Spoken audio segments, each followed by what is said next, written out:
Os socialistas de Hollywood, no fim das contas, já são governados por um partido comunista.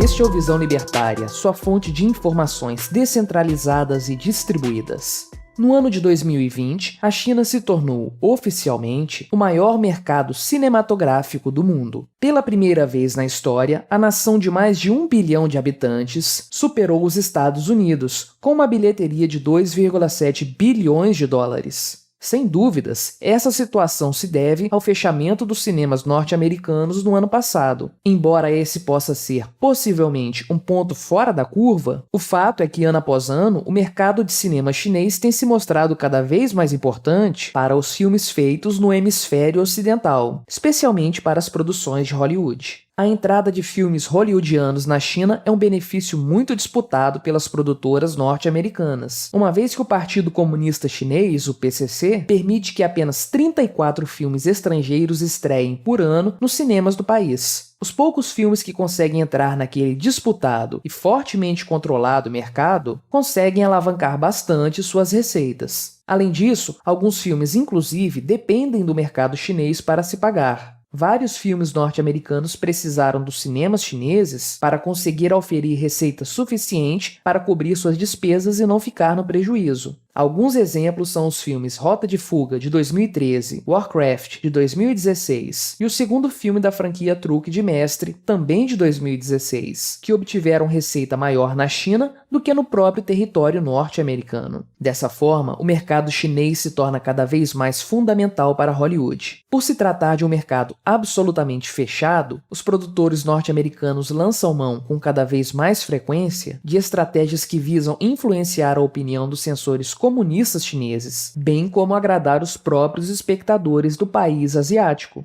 Uma tática muito utilizada pelos produtores de cinema de Hollywood é trazer aos filmes elementos que os aproximem do público chinês. Muitos filmes já começam a ser ambientados no país, em produções compartilhadas entre produtoras dos Estados Unidos e da China. Também é cada vez mais frequente a inserção de personagens orientais nas tramas, em papéis de destaque cada vez maior. Como em qualquer ditadura, o governo chinês censura cada obra audiovisual exibida no país. Caso haja elementos que desagradem as diretrizes do partido, a obra é banida de todo o território nacional. Dessa forma, os produtores de Hollywood, para além de inserir em seus filmes elementos que aproximem a cultura chinesa das obras americanas, também passaram a tentar agradar o governo comunista chinês. Em inúmeras obras, os chineses são representados como exemplo de excelência e eficiência, como um país em que tudo funciona e cujo governo está no mais alto grau de competência possível. Por exemplo, no filme Gravidade, de 2013, a personagem Sandra Bullock consegue voltar para a Terra a bordo de um módulo de evacuação obtido na estação espacial chinesa. O quarto filme da franquia Transformers é outro exemplo. Tendo várias cenas filmadas no país, o filme retrata os camaradas do Partido Comunista de uma forma muito conivente. Na prática, esses filmes têm se comportado como verdadeiras propagandas para o partidão. Porém, não se trata apenas de pintar o governo chinês como uma democracia popular altamente eficiente. Estamos falando também de banir qualquer menção a coisas e eventos que desagradem os burocratas comunistas da China. Por exemplo, qualquer menção ao Tibete ou a Taiwan, territórios que claramente representam uma propaganda negativa para o governo chinês, é vetada. Vários filmes de Hollywood foram barrados dos cinemas chineses por esse motivo. Um dos casos mais marcantes talvez seja o do superastro Brad Pitt, que protagonizou 7 anos do Tibete em 1997. Após a obra, o ator foi colocado na geladeira pelo Partido Comunista Chinês, e várias de suas obras subsequentes foram impedidas de ser exibidas nos telões chineses, como Guerra Mundial Z e o mais recente Era Uma Vez em Hollywood, que também teve problemas com o governo chinês em função de sua representação caricata de Bruce Lee. Outro galã do cinema hollywoodiano, Richard Gere, passa por uma situação semelhante. Em 1993, ao apresentar o Oscar de melhor diretor, o ator falou por 30 segundos a respeito da terrível situação do Tibete, algo que naturalmente desagradou o governo chinês. Desde então, as portas das grandes produções se fecharam para ele. O ator declarou: "Há filmes em que eu não posso atuar porque os chineses diriam, ele não."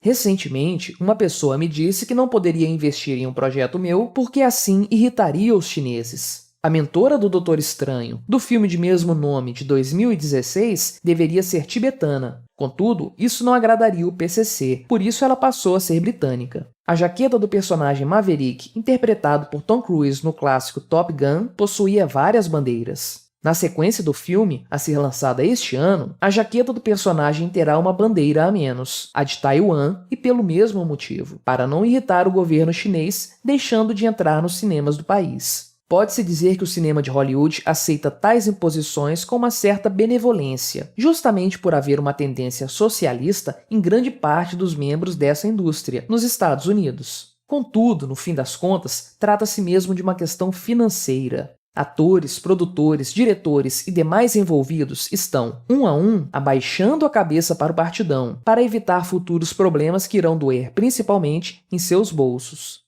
A influência do PCC nas produções de Hollywood apenas escancara a hipocrisia patente dos progressistas que dominam aquela indústria. Eles, que amam encenar virtudes, posando como defensores do meio ambiente e das minorias oprimidas, baixam a cabeça para o governo que mais polui o meio ambiente e que atualmente mais oprime povos e minorias que tristemente vivem sob seu jugo. A censura feita pelo Partido Comunista Chinês aos filmes norte-americanos é real e cada vez mais presente. Não se trata apenas da proibição da exibição de alguns filmes no país. Além da já citada perseguição a atores, há também perseguição às produtoras. Se determinado estúdio fizer um único filme que incomode os comunistas da China, todos os outros filmes daquele estúdio poderão ser futuramente vetados. Por isso, cada filme produzido em Hollywood passa a sofrer modificações para deixá-lo mais palatável para os censores chineses, ainda que nunca venha a ser veiculado nos cinemas de lá. A influência chinesa no cinema norte-americano, contudo, não para por aí. Segundo Robert Kane, da Pacific Breed Pictures, provavelmente com exceção de Wall Street, a China é a maior investidora que Hollywood já viu.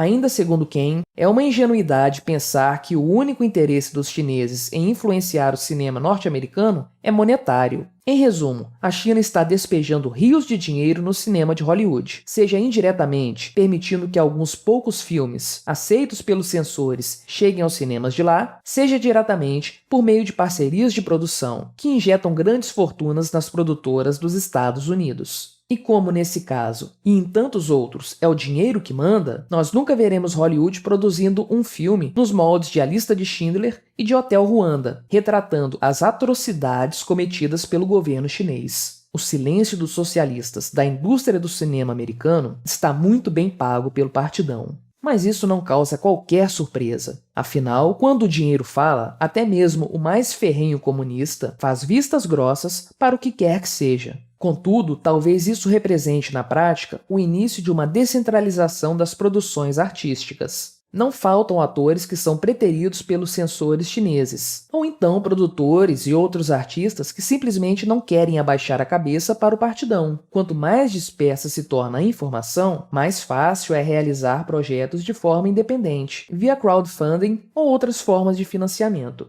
Aos poucos, pode surgir uma nova indústria cinematográfica mais descentralizada e mais imune às interferências dos partidos políticos, não importando de que país eles sejam. No fim das contas, a hegemonia cultural que o Partido Comunista Chinês busca nunca acontecerá, justamente por estarmos na era da informação distribuída. Não existe mais narrativa única. A todo momento, somos expostos a pontos de vista diferentes, e podemos chegar, com base nisso, a nossas próprias conclusões. O máximo que a interferência chinesa em Hollywood vai conseguir fazer é drenar o pouco de criatividade e senso artístico que ainda resta naquela indústria, transformando-a pouco a pouco numa insossa máquina de propaganda comunista. Mas, no fim das contas, não era esse o grande sonho dos socialistas de Hollywood? Obrigado por sua audiência. Este artigo foi revisado por JJ Liber, escrito, narrado e produzido por mim, Quintessência. Se você gostou deste vídeo, clique no ícone de curtir abaixo e compartilhe o vídeo em suas redes sociais. Se você deseja ser notificado de outros vídeos, clique em se inscrever e depois no ícone da campainha. Até a próxima!